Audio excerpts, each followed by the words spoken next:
So Michael Sarfo-Kantanka, who's representing Movement for Change, just joined us. Hi, Michael. Hi, Rosalie. How are you? By the grace of God. What happened? Good morning. I think I woefully miscalculated the traffic. Oh, right. And Okay. It's affected. My apologies to viewers. That's okay. You hardly come in late, so yeah, we are still definitely discussing the issues on Galamsey. I want to take a few messages, but I think that I should take your comments quickly. Maybe I'll give you just some 5 minutes to do your comments, and then I can read the messages.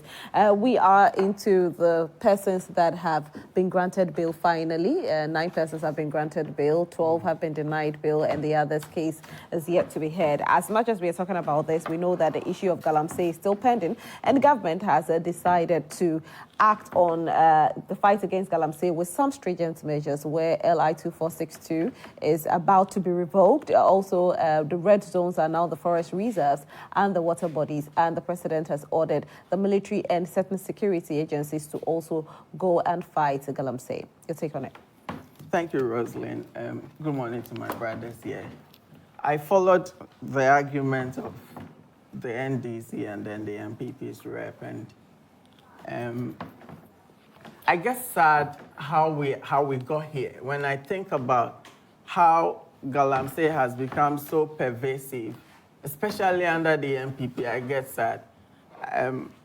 President Akufo-Addo, upon assumption of office, took that bold decision to fight it. Unfortunately, he erred in a number of ways, and that's why we are back where we are. As for the NDC, they get me angry. Their position on Galamsey gets me angry. Why? So I want to address President Akufo-Addo's errors first, and then I'll come to the NDC, and then I'll tell Ghanaians about how Alan Kyerematen, plans to deal with Galamsey. But you have only like 4 minutes to land with I'll this do one, that. so. Right. So President Akufo-Addo comes, the media actually started this fight about Galamsey, but there was so much sensationalism. And so, he wasn't able to consult the people that matter. If you want to root out a menace that has over 4 million people dependent on it for a livelihood, it behoves you to engage more. You don't just run in with your military apparatus, burn excavators. That was too brutish.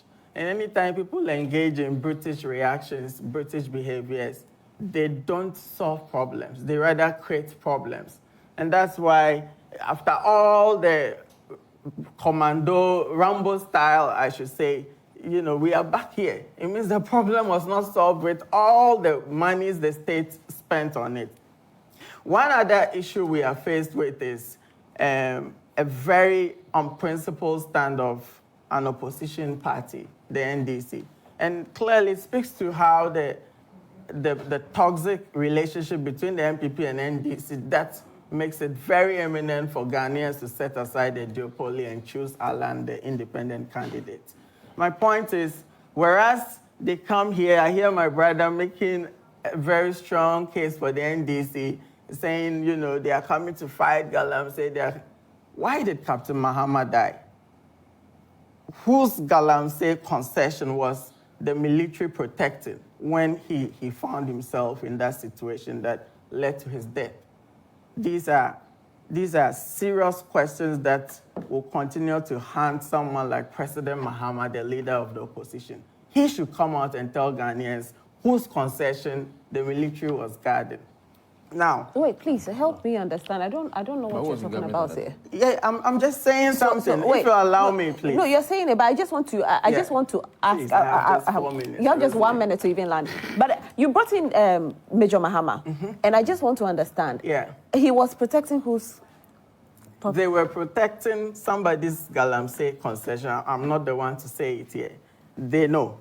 Is it an allegation, or for a fact? It's a fact. That they were protecting somebody's Galamsey concession. And President Mahama knows about it.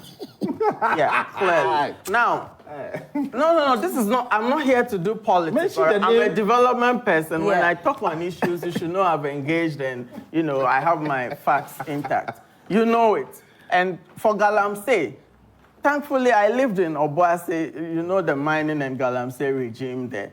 I saw the NDC's regional minister at the time, Alexander Akun, involved in Galamsey. So it's not a matter of these people were doing it, so now MPP is doing it, and that's not the issue.